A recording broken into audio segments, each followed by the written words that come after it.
I have a very unconventional way of hiring people where I kind of like will vibe. It's not very buttoned up.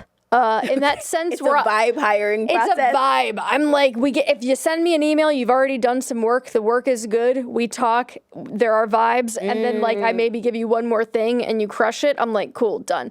But I think that as things grow, that doesn't scale. You know, they say women shouldn't be bossy. We're out here reclaiming that word. What's so wrong with being the boss? Bossy. So in my business, there's one role that I really have a hard time hiring for. Like, I consistently struggle to hire an assistant. I can't imagine why. What do you mean? What is that supposed to mean? Let's back up a step. Your whole brand is like being a constantly evolving human. And being an assistant, the most important thing about being a good assistant is being able to anticipate needs, which is very easy when someone's predictable. Oh, shoot. And is not that easy when someone is constantly changing it up. Dang. Okay, wait, you really just blew my whole... No, I'm being serious. Are you serious? Yeah. Huh, okay, wait. So this is really useful for me because I think you're right. I think the main thing that has been an issue for me as I'm hiring an assistant is like not knowing what I'm hiring for, and almost like I take for granted sometimes certain skills. So I think I've had 4 different assistants over the course of the years. My first assistant, I feel like I forgot to evaluate in our hiring process for taste.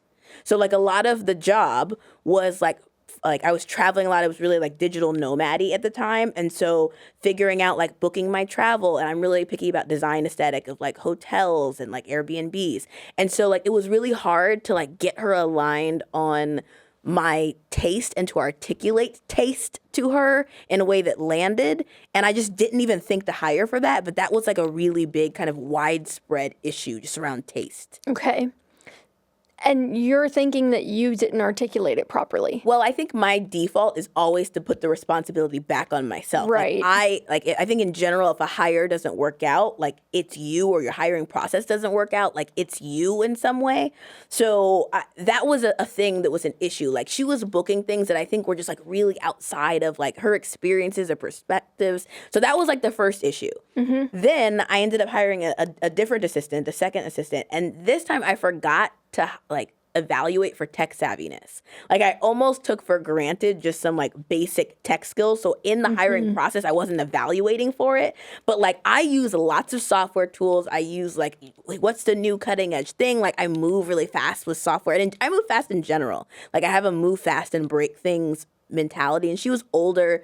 Like I think that she was sort of more like be methodical and move slow, and it just wasn't meshing with me, and I just didn't know to even look for that kind of speed and savviness. Like I took it for granted, I think. And then my third assistant was just like really distracted. This was like the shortest stint. Like this time I hired... What a saga, dude. I hired a service to help me find her. And like the first week she was amazing. And then after that, she would be like, oh, I can't do any work because like I'm remodeling my kitchen. What? And I was like, what? I'm sorry, that is the funniest thing I've ever heard. What do you mean? So, okay, and then my fourth assistant was great.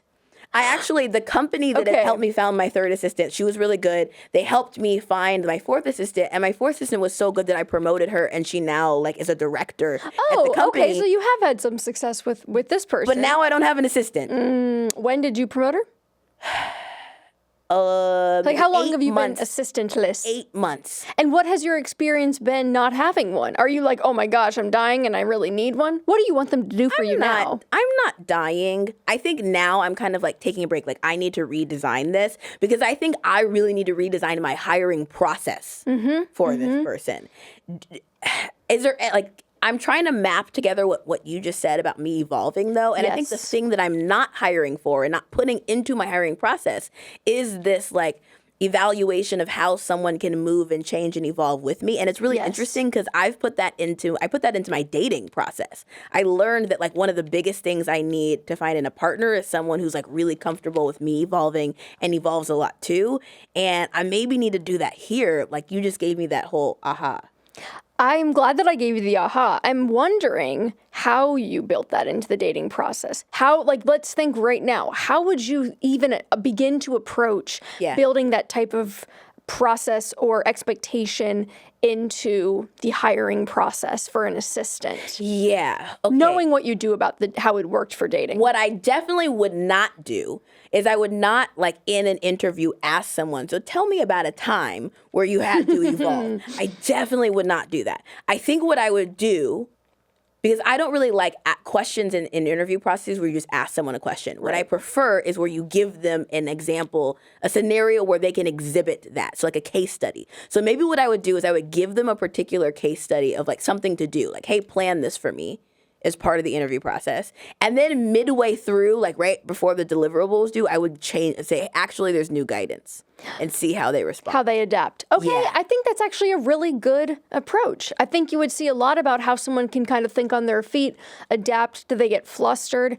I also wonder if there's something about the process of constantly changing. There's almost an element of this that is, are you constantly stepping back and reassessing and reconsidering? And I think that could potentially be more of I'm not sure. I'm sure you can train that, but I think it is more of a personality type thing. Do you feel like the person who was the rock star that you ended up promoting, was that a trait that they had, or were they just really good at taking direction? No, I give her almost no direction. Okay. She's just like, I'm gone, I'm off, I'll let you know how it went. Okay. And figures it out herself. Okay. Well, that's really interesting. I think there's potentially something there too with your explicitly setting direction. Like I'm remembering back to the piece about the assistant that maybe was not booking the right types of places for you. Yeah, the first one. Yeah. Mm-hmm. And I'm just thinking a lot of that is just not explicitly describing it. And I mean, it sounds like you are really taking responsibility for it, but I think that's another element of that too. Is like really defining what a job well done looks like for this person. Yes, I think that's right. I think that at that time when I hired the first assistant, I also was looking at just more junior people. I think someone who's like a really seasoned in any role, like knows that when they first hit a job, their job is to ask you questions to understand like what you like, what you need, what the goals are, depending on what the role is. And so I think that proactiveness from the person, I maybe didn't necessarily, and I don't always initiate that. Sometimes they initiate that and they manage up, and that still works too. But someone who has that ability is really useful. So when you think about hiring and the experiences that you've had hiring, like how have you approached that? Well, it's funny because I feel like it's happened by accident a little bit, but I've pretty much only exclusively hired from within the Money with Katie community. So the kind of headline is that I like to hire people that are already familiar with the brand, that kind of viscerally get it, that are consumers of the product and are really excited about the mission.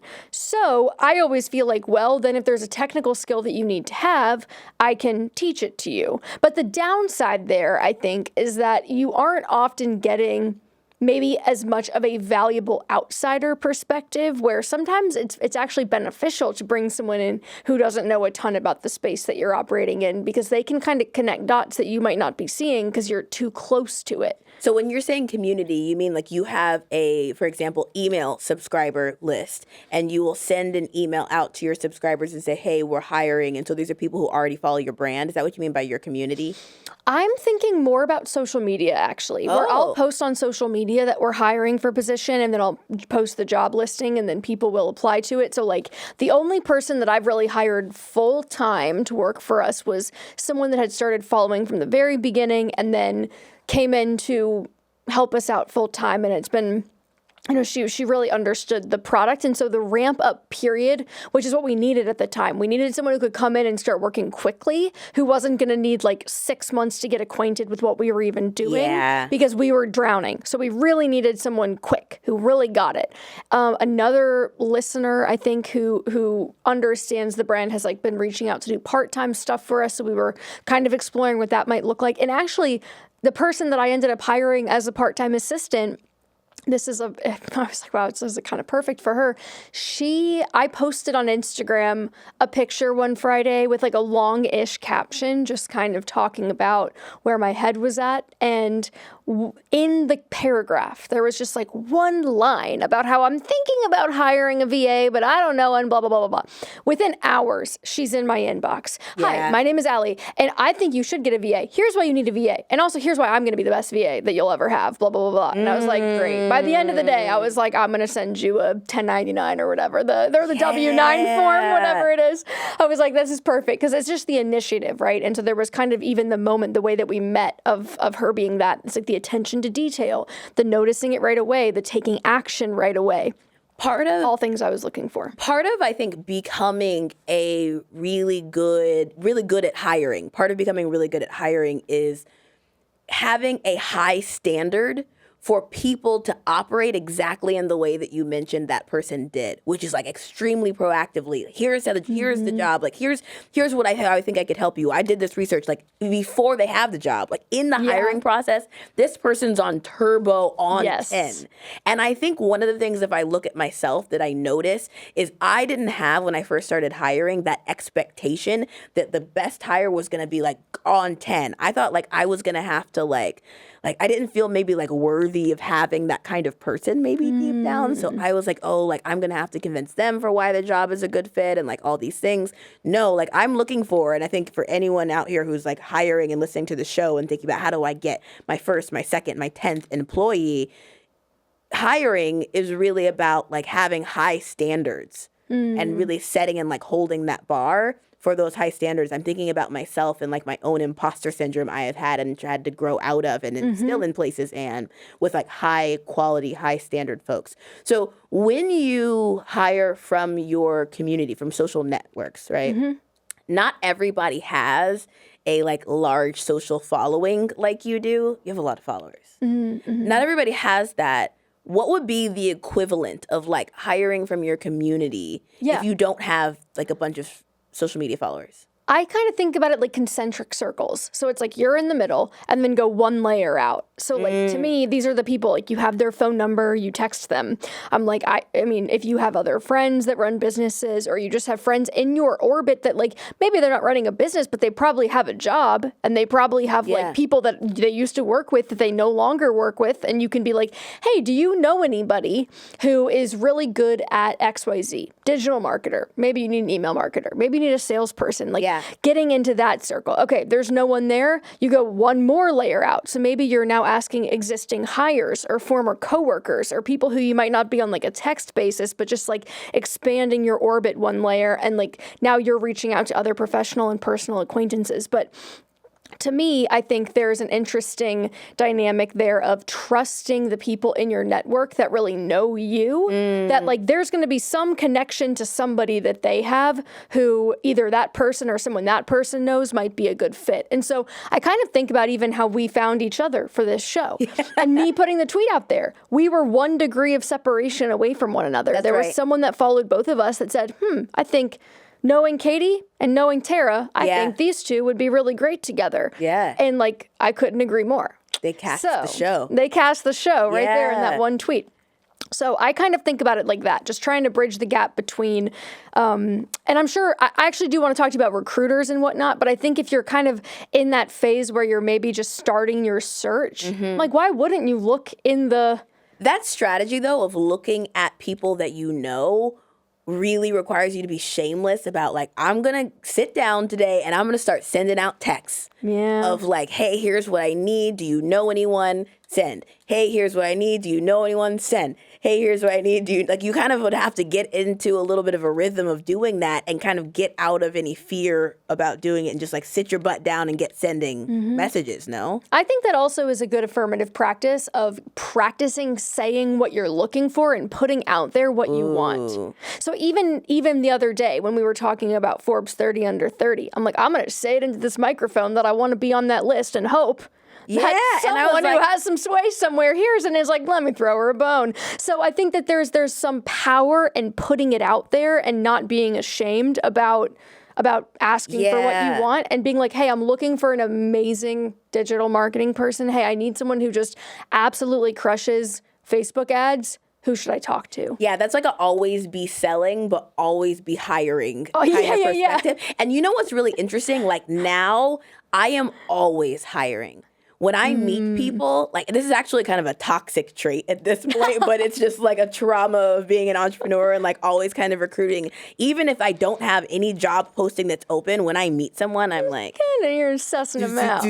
I'm scanning, like, would this person be great? Can I recruit them for anything? What skills do they have? How can I help them? How can they help me? Like, I'm definitely doing that. It's maybe problematic, but it's really led to some of my best hires, actually. I don't think it's problematic at all. I think that's kind of what separates, like, I do not necessarily think that way, but I think I am learning that from you a little bit and how you can be constantly scanning the environment around you for opportunities versus like, all right, I am now in hiring mode, turn it on, versus because like by you're then constantly aware. By then it's almost too late. Yeah. Right? It's almost too late if you wait until that second. So how has your strategy evolved? Okay.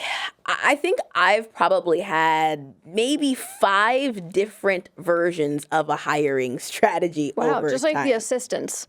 Oh, geez. We're lining them up and knocking them down. Yeah, all but right. I also think I'm like an iterator, right? So Yeah. I'm like, let me try this. Okay, let me try this. Let me see how I can improve it. So I definitely think my very first hires came from the strategy of good old cold outreach. Okay. Like for my first business, I built this art matchmaking system and service. And so what happened was I was like, okay, I want to help people find artwork for their homes. So I'm going to go on LinkedIn and I'm going to search for art advisor. And here's a bunch of people who can help me do that. And I have no budget at all, not even $1 for this. But I'm going to start reaching out and start recruiting and having these conversations. And I actually went on LinkedIn. I found the message that I was sending out to art advisors. You have to read when it. I started. Okay. This message, it says, my name is Tara Reed and I run a new art startup called Collecto.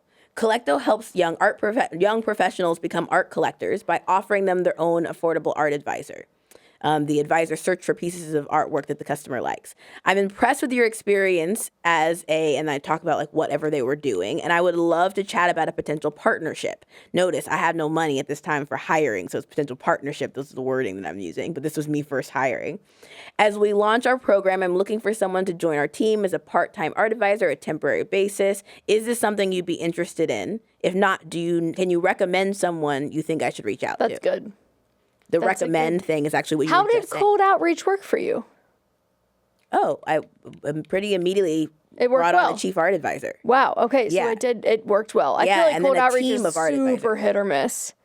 No, I actually think it's pretty hit consistently. Really? I think that you need quantity.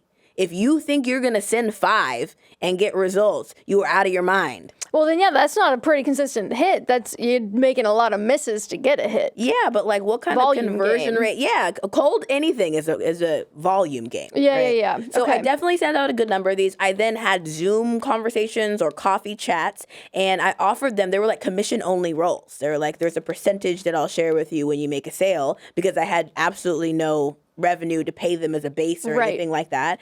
And that was my first experience. Maybe that wasn't like a full barter, but like getting creative about how I did compensation, because I did a lot of bartering at the beginning, a lot of like commission sort of structures, a lot of like, I'll give you a percentage of revenue that we make up, for this amount of time as your compensation until we have this amount of revenue. I got really creative at the beginning, but good old cold outreach was my first strategy. Okay. Then what came next? How did you iterate on that? Okay, so I think after that, I started finding niche job boards.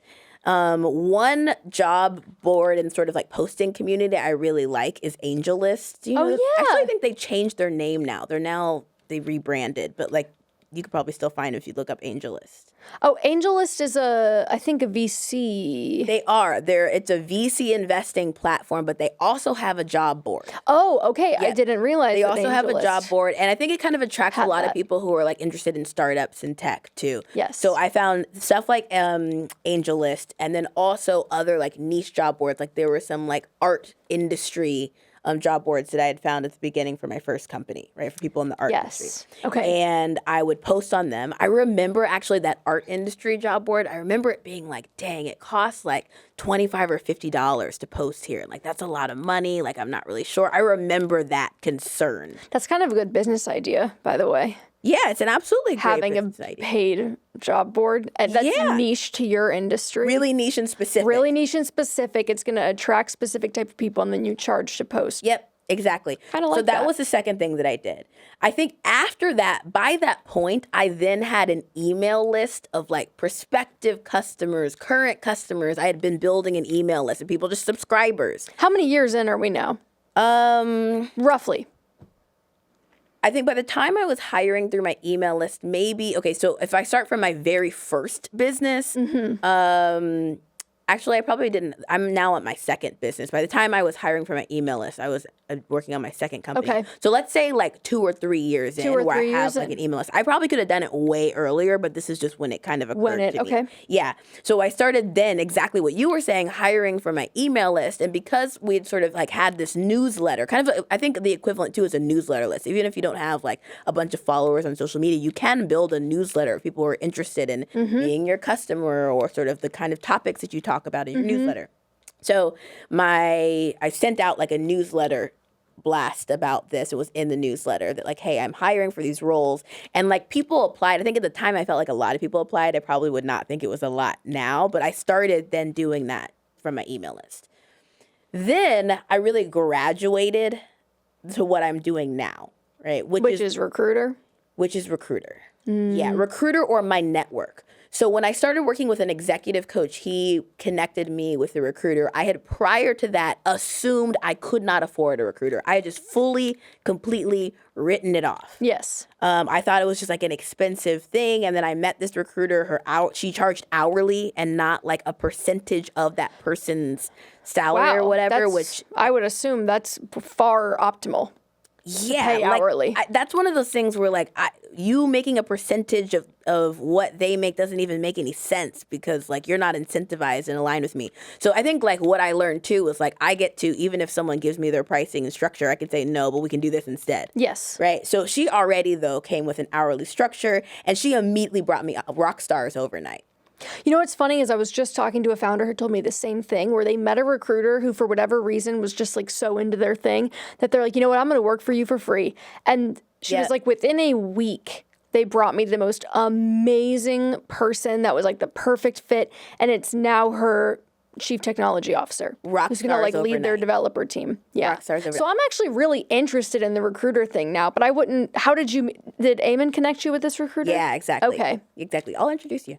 Yeah, I would love to meet him. But I think she's doing totally the same thing that I was doing in some capacity with the cold outreach. She's reaching out to people and sort of telling them about the opportunity. Yeah. I think her messaging is far more sophisticated than mine was, but she's reaching out to people. She's having screening meetings. She has conversations with people first, and then she sends them my way. And sort of depending on how senior or junior the role is, either she'll send them to apply first, or she'll kind of do the application through the conversation, like she's just taking those notes and sends them over to me. Like she's really, really good. And also she's got people already in her network. She's like, oh, I actually already know some people off the top, which is why like immediately she's able to kind of move.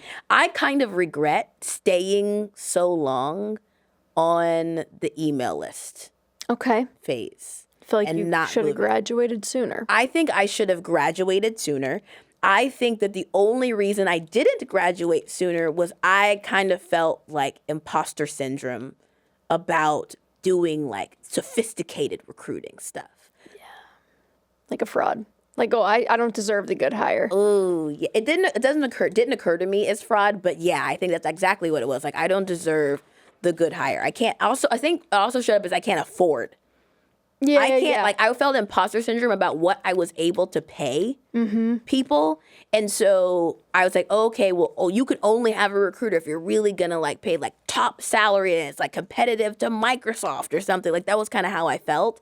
And the reality is that there's lots of people who would really love to work with you, who maybe are not happy in their existing role. They want more creativity and space. They want to work at a smaller company where they can have real ability to move the needle. They love the idea of being an entrepreneur. They see you being an entrepreneur and they want to get close to that. And I didn't realize like all these other assets that I had in being a leader and being an entrepreneur of a small business that people want to get next to. And I think I just kind of was like, I don't have like a whole huge salary. Also, I often bring people on as like consultants first to work on small projects. It doesn't have to be like a huge thing. And the recruiter is working on part-time, full-time, hourly consultants. It doesn't really matter. Who do you think you should hire first? Like, who was your first hire? And do you think that it was the right move Like in what retrospect? kind of a role? Yeah.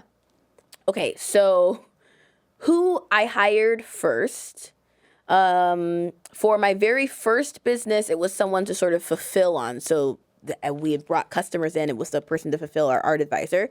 For Apps Without Code, the first person I hired was a marketing manager. Marketing. Yep. Okay. So I think that was who I hired first. I think you probably should hire first someone who can help you drive revenue. Driving revenue. Okay. Yeah. Okay. I think you should probably hold on to some of the other stuff, but first focus on revenue because that's the needle mover. Like there's going to be an ROI on that person, whereas if you first hire someone who has nothing to do with the revenue, it's hard to really show ROI on that person if you're just like a 2-person team now. What do you think? Who do you think you should hire first? Because I could see this going different ways. I would say I would break it into 2 camps. So I think if you are so busy that you cannot think straight, you are just drowning, there's more work than you can handle, right? Like, then I think your first hire should probably be someone who's like a VA or some sort of assistant who can take some of that off your plate so that you have some breathing room to stretch and to grow. But I think if you are in the position where you're like, no, actually, I would like more work. I would like things to be a little bit busier. I would like us to have a little more business. We need more customers. I don't have enough to do because things like nothing's happening. Then I think you go for the like direct revenue driving hire. But I worry that like if you just try to who's going to be driving revenue? Marketers, salespeople, people like that. Like if you get that hire wrong because you don't have the time and space and focus to be picking the right person because you're just too busy juggling all the balls, then like it could end up taking more time in the back end to unwind that decision. So you're probably going to get the hire wrong. You're probably going to get it wrong. There's almost no chance you're going to hire well at the beginning anyway. So you might as well just do it, not be scared of it, and just start trying, start learning how to hire. You're going to screw it up at the beginning. I don't know. I don't think necessarily you are. I think that like you just come out of the womb a good hire. I think you'll make mistakes, but I do think that I think the expectation that like the very first person you're going to hire is necessarily going to flop, and so you should just, hurry up and get it over with. Like, I think that's the move fast and break things coming out right now. You're like, test and learn, make a decision. That person could succeed, and you could be a crappy manager, and they could succeed nonetheless. You could be a crappy hirer, and they could succeed nonetheless. That's true. But that's so true. I'm not saying they will fail. I'm saying you are gonna suck as the leader, as the hirer. Testify. I'm like, I can attest to that. Yeah. Well, and especially because I guess it's different if you're an entrepreneur that like came up in corporate America and like had a bunch of jobs and maybe got into management. Now it is a little bit different, but like if you have people management experience, I actually think management is quite difficult and like no one really teaches it to you. Like you kind of have to learn it yourself. And so you stumble and you make mistakes. And then I like your framework of being like, oh, it's on me. Like I'm the reason that this person is failing and like I'm not setting expectations properly. Because it's really easy to just assume that it's them. And then it's like, how come I'm keep hiring people that don't work out? It's like, because it's not them, it's you. 100%. 100% it's you.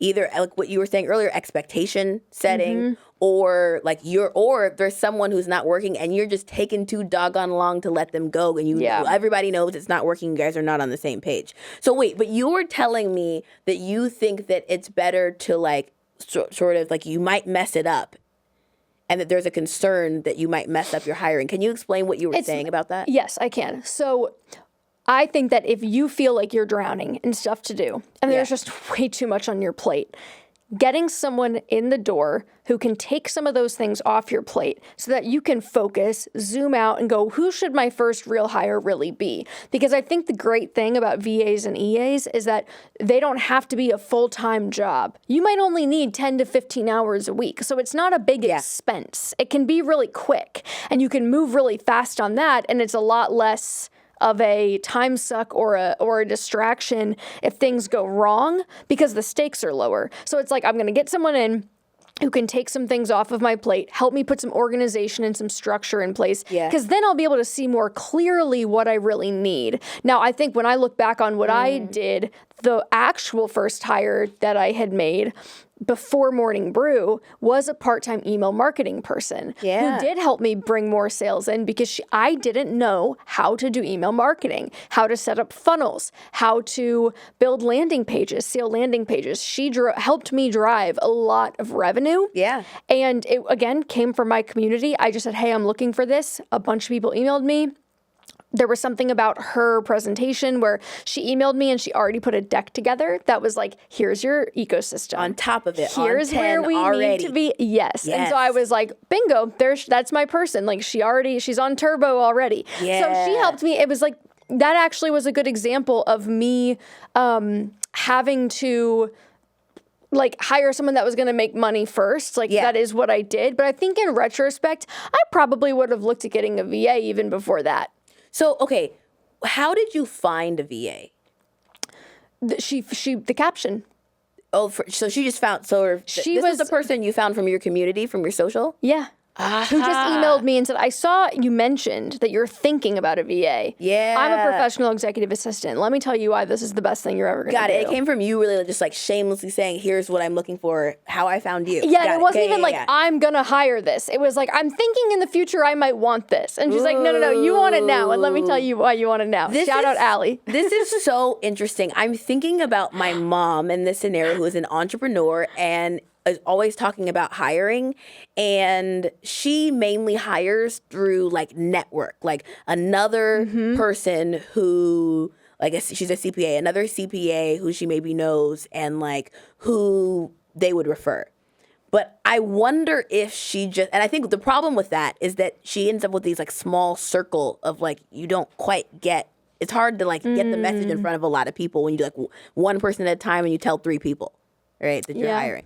But what I'm sort of hearing you say is like she could go on Facebook, maybe not thinking that there's any other professionals who know someone on her Facebook. This is just her friends and family, but put that out there and sort of see what comes her way, but sort of this shameless putting out there for a virtual assistant or someone else. Yeah, dude, I don't think you need a ton of followers. It's not like you need a big audience. I mean, a Facebook status, an Instagram story. Even if you just have 1,000 friends, it's like, hey, I'm looking for this. If you know anyone, tag someone in the comments. Like, I mean, I think you'd be surprised by what you hear back. Yeah. But one thing I do struggle with, I will say, is that I feel like that outreach part is good, but I have a very unconventional way of hiring people where I kind of like will vibe. It's not very buttoned up. In that sense, it's a vibe hiring process. It's a vibe. I'm like, if you send me an email, you've already done some work. The work is good. We talk. There are vibes, and then like I maybe give you one more thing, and you crush it. I'm like, cool, done. But I think that as things grow, that doesn't scale. So I'm curious, like, how do you? I really struggle with job descriptions and trying to encapsulate everything that I might need. I'm like, I don't know. I just know I need help in this one arena. I need you to tell me what I need you to do because I don't know what you should be doing. Yeah, job descriptions are hard. Like, I actually have a friend who spends a lot of time just like writing the job description, rewriting it. And like by this time, like whatever was feeling built up and backed up in the business that was urgency to hire for is now just getting worse and worse because you're just being so picky about how it's written. Yeah, that's hard. Okay, I started my style of how I write job descriptions from this entrepreneur named Danielle Morrill. She's an investor now, I think. And I saw this posting that maybe she wrote in like 2015. Let me pull this up because she wrote a Medium post. Medium's like a blog, like a blog letter. And the title of it is Startup CEO Seeks Executive Assistant. And I love much that how she wrote this. Like the way she wrote this article, it feels like an article. It's a job description, but it feels like an article. It feels like a letter from the CEO. Yeah. And it is such a good job description that I took a lot of how I do my job descriptions from this. So the first thing that I like that she does is it's written as a letter. The first line is, I'm the CEO of a startup and we're working on some really exciting stuff.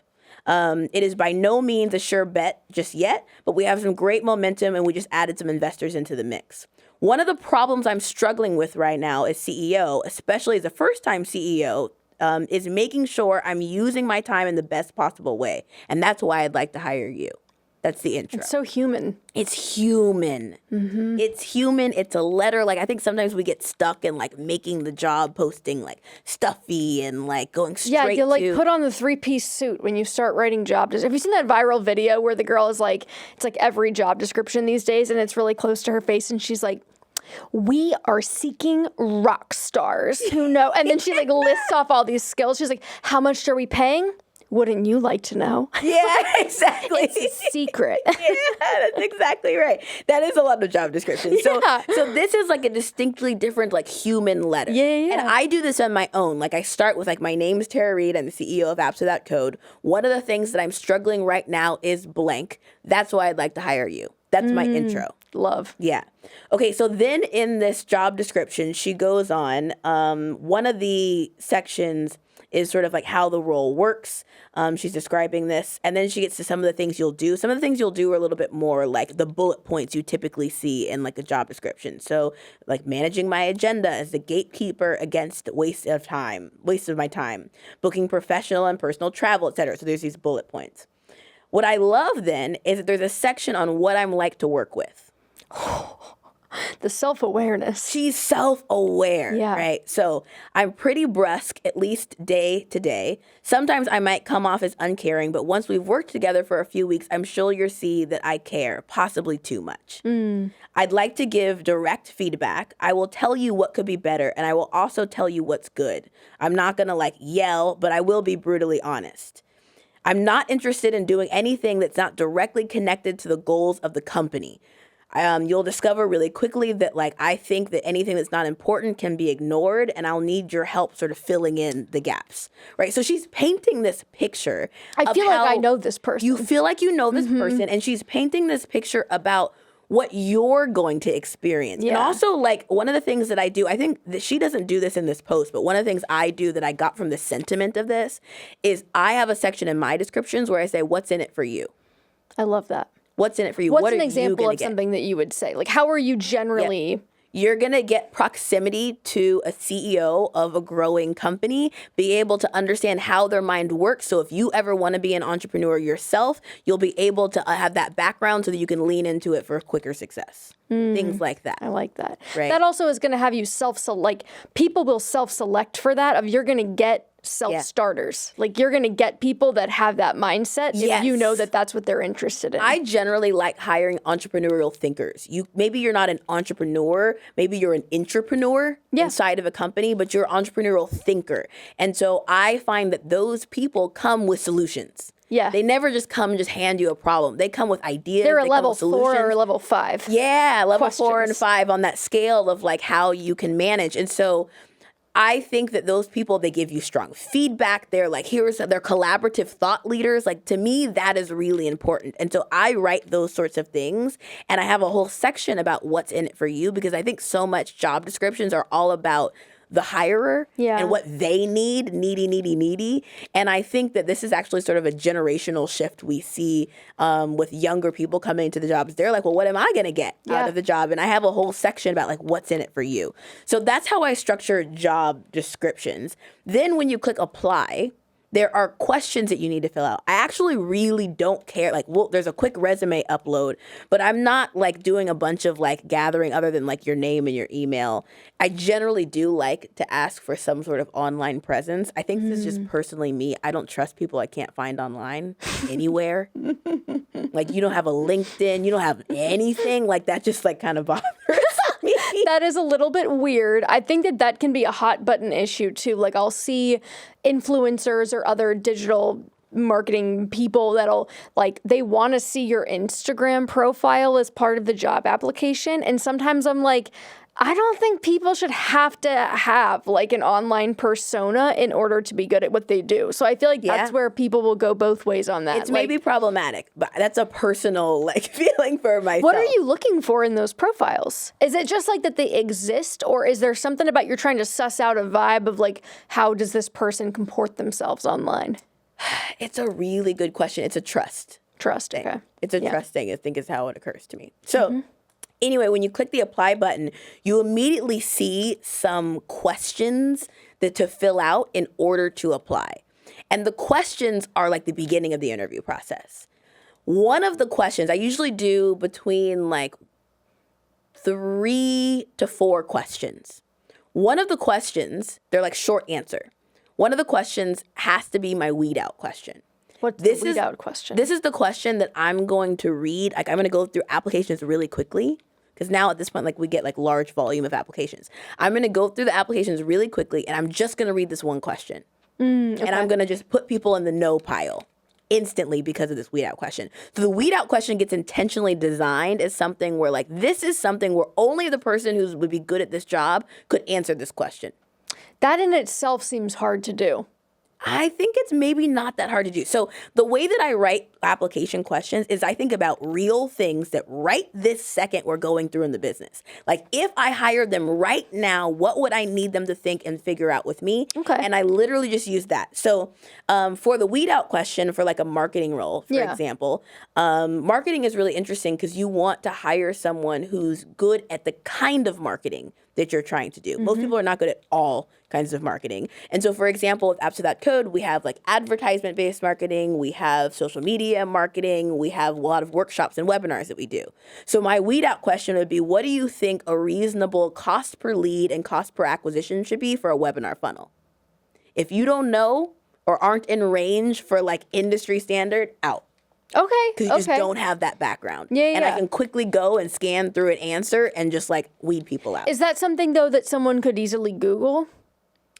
Maybe. Or is it something But if you Googled it, you at least got a head start so that I can like look. But a lot of people just won't even do that. They'll weed themselves out because they're not like what we're looking for in an application too. Like one of the biggest things I'm looking for is over and beyondness. Over and beyondness. So if you went and you found articles and you sourced them and you cited them, like, okay, let's talk. That's not bad. It's like it's how you're thinking, and your approach to problems. Yeah, how you're thinking. Yeah. Right? Okay, but if you're like, I don't know, like a lot of people will just write, I don't know. Some people will just make something up. And so that's like, it's a weed out one. It's not the meat of it. I like the like a couple questions in a weed out because I personally, when we were hiring last year, and the recruiter within the brew would be like, hey, I've got 15 people. Here are their resumes. I'm like, you don't. Y'all know I'm not going to, like, I do not have time to sit there and read through every line of a resume. Plus, that doesn't really tell you much because you start resorting to things where they're kind of